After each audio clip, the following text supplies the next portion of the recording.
Hey yo, what is up? We are back and I got a new package here. This is going to be the Lamzu Paro, and I'm going to do a little bit of quick unbox and reaction for you guys. But I want to make it known that this is going to be a two-part video, and the reason is because I'm not going to do a complete unbox video and just leave it like that. What I'm going to do is combine the unbox and the actual review 2 weeks later, so that is why this is going to be a two-part video. The first part, of course, is going to be the unbox. The second part is going to be the review, and it looks like I have something else inside the box. It looks like it is a dongle. Nice packaging from Lamzu as usual, and this is the white one. I'm glad they sent me a white one because I always get the black one. I've heard a lot of good things about this mouse. The usual Lamzu unbox experience opens like a book. Some grip tape and some extra feet. All the paraphernalia is in there. We're just interested in the mouse, and there is the dongle. We'll probably need that to pair it initially. We're gonna get this out of the way. What does the dongle look like? This is the very nice simple dongle unbox. Just some foam and folded that way. This is very good design. I like it. This is very kind of like environmentally friendly, minimalistic, although there was some foam in there, but it is very good design. So there's the Paro. Okay, my immediate reaction is, of course, it's gonna feel like a thorn. So let's pull out a thorn or a thorn clone. This is the If U, which is also an AJAS 179. They come from the same factory, and it is exactly the same shape. It is a small mouse, and it is also the same size as a Ponage Stormbreaker, or maybe the Stormbreaker is slightly taller at the middle. But you know, you get the gist of it. They're all more or less the same shape, which is kind of like a size 2, maybe that's what I want to call it. Kind of a medium to small shape of a ergo mouse. Very nice shape, very nice feel. I think we've got Omron opticals. They do work like Omron opticals, but they don't sound like Omron opticals for some reason. Let me put it this way. If I had to rank this click feel, it is behind the Maya X, and it is even behind the Inca. Where's the Inca? There's the Inca. There's the Inca with Omron opticals. This is the Paro with whatever these switches are. We'll find out later. But yeah, that is my initial impression. The 4K dongle has the Aurora written on it. I like the dongle, it's white. This one is the 2.4 Hz and it has Paro on it, and this is very important because if you have a bunch of mice, you won't confuse them. You won't confuse the dongles. Nice shape, nice design. The grippy coating is great. Scroll wheel feels great. Let me give you a sound test.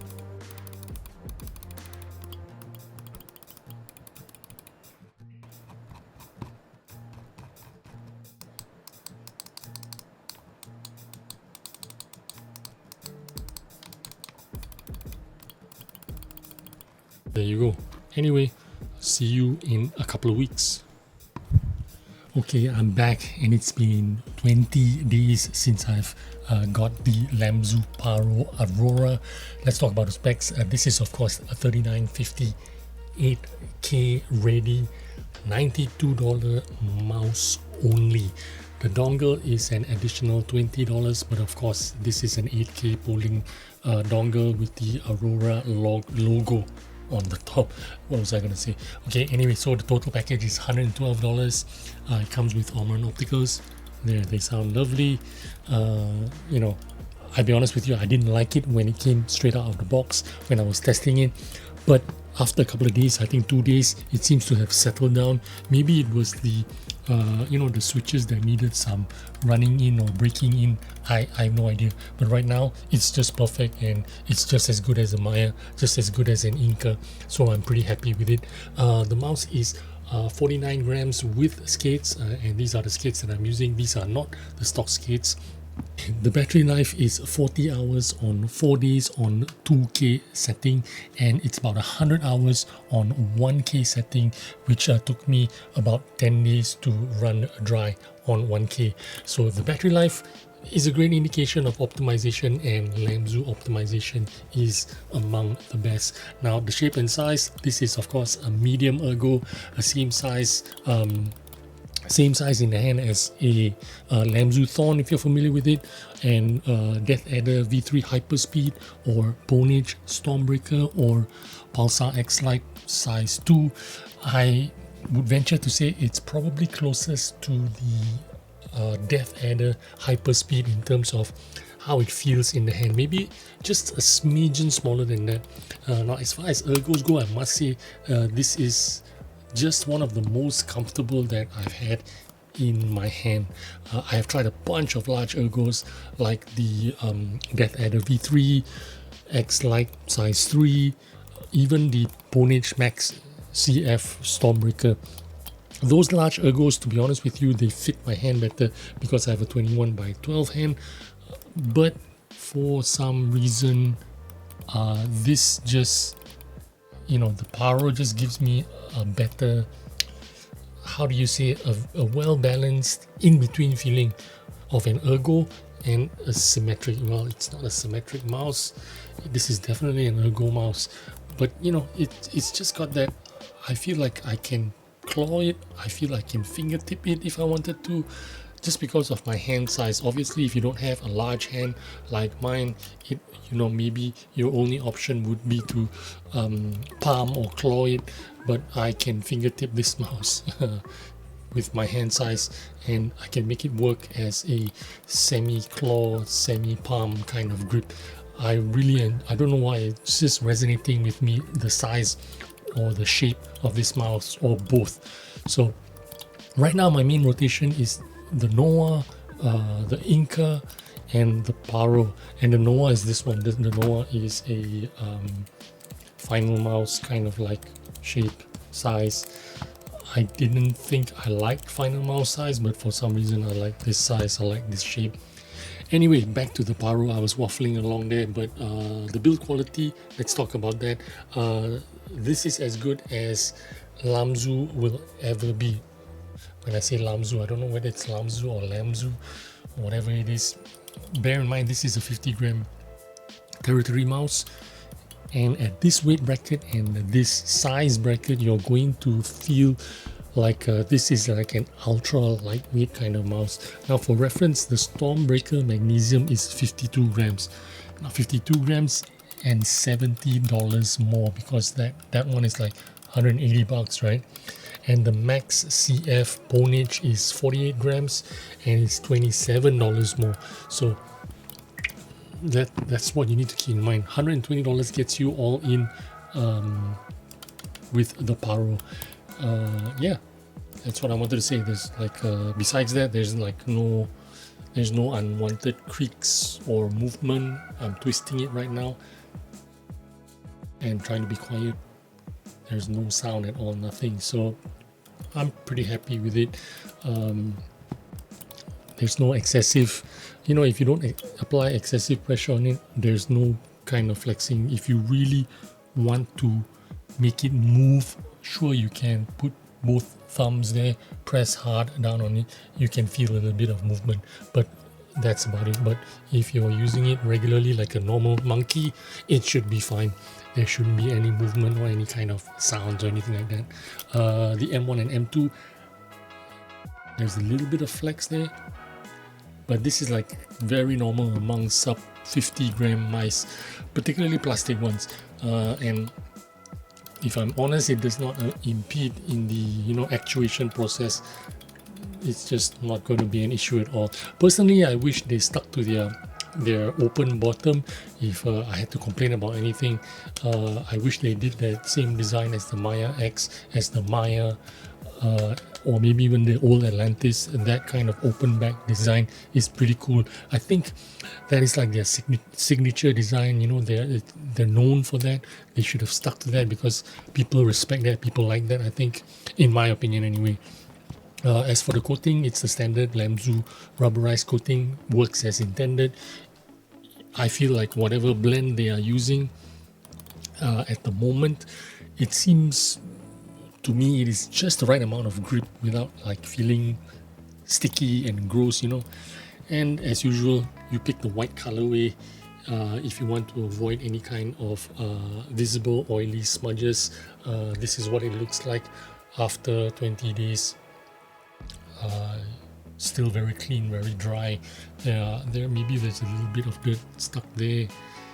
Maybe that's my booger or something, but other than that, there's no like unwarranted residue or gunk stuck onto it. So I'm pretty happy with the coating. Now, as I mentioned about the buttons earlier, M1 and M2 wobbles a little bit, but it's something we're used to, especially with the sub 50 gram mice, so it's nothing special.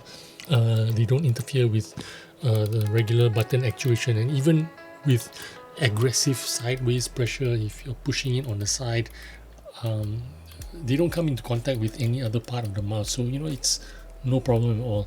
Now the buttons or the switches are Omron opticals, and initially I didn't like how they felt fresh right out of the box. Now after a day or two they settled down in, and then right now it feels like how I expect them to feel. The M4 and M5 however seem to have like a same kind of design as a Razer or a Pulsar, which is to say they work very good, they work very well. The buttons do not sink in. It seems like there's something at the back of the buttons stopping it from traveling in any further, so that's pretty good. If I had to have an issue with it, I would say I don't like the switches very much. They are significantly louder than the main Omron switches, as you can hear. Right? Here's the sound test anyway. Let's do the sound test.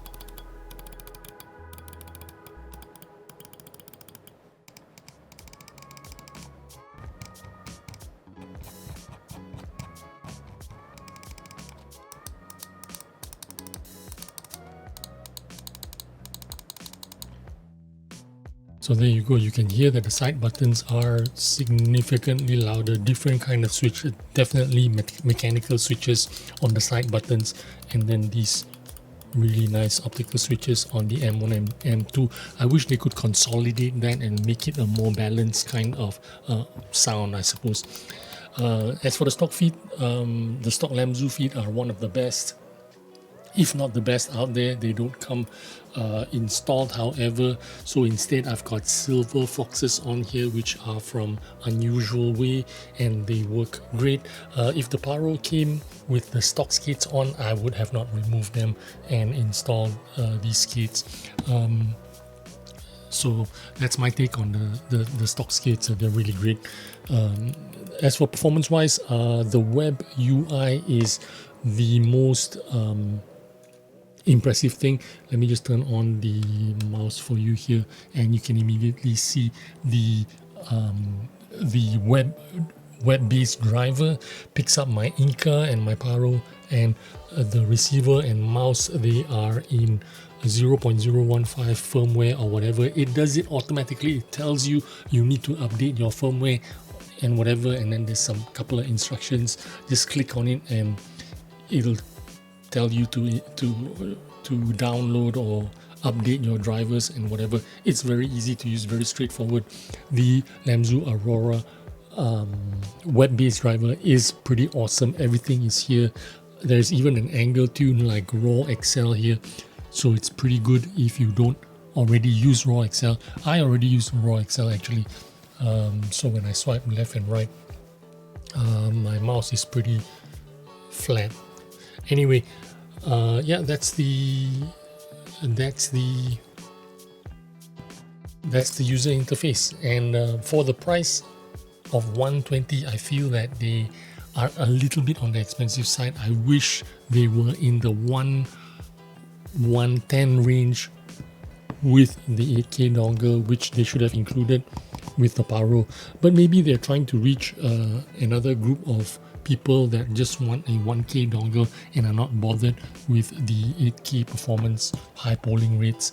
So I can understand that, but I still feel it is about $15 too much. If they could get it down to 110, 105, 110, I think that would be the sweet spot for this mouse, because it is filling in a gap there in between the budget mouses and the high-end mouses. You are not getting premium materials here. This is a plastic mouse. If you want premium magnesium material, you need to go for a Ponage Stormbreaker Magnesium, which you're going to pay $70 more than this. You do get a premium premium sensation with the surface of the mouse and the shell of the mouse being magnesium. But if you're just a casual gamer, or you're going to take the mouse and you're going to beat the shit out of it, this is a really good mouse to do that with, because it's going to deliver performance. It's built well, buttons are really nice, clicky, spammable and responsive, and then you've got the web-based driver that takes you all the way, whichever way you want to go with the mouse. Anyway, that's my video on the Lamzu Paro. Hope you enjoyed this video. Yeah, really great mouse. This is staying with me on my main rotation right now. Thanks for watching. I'll see you on the next one. Bye bye.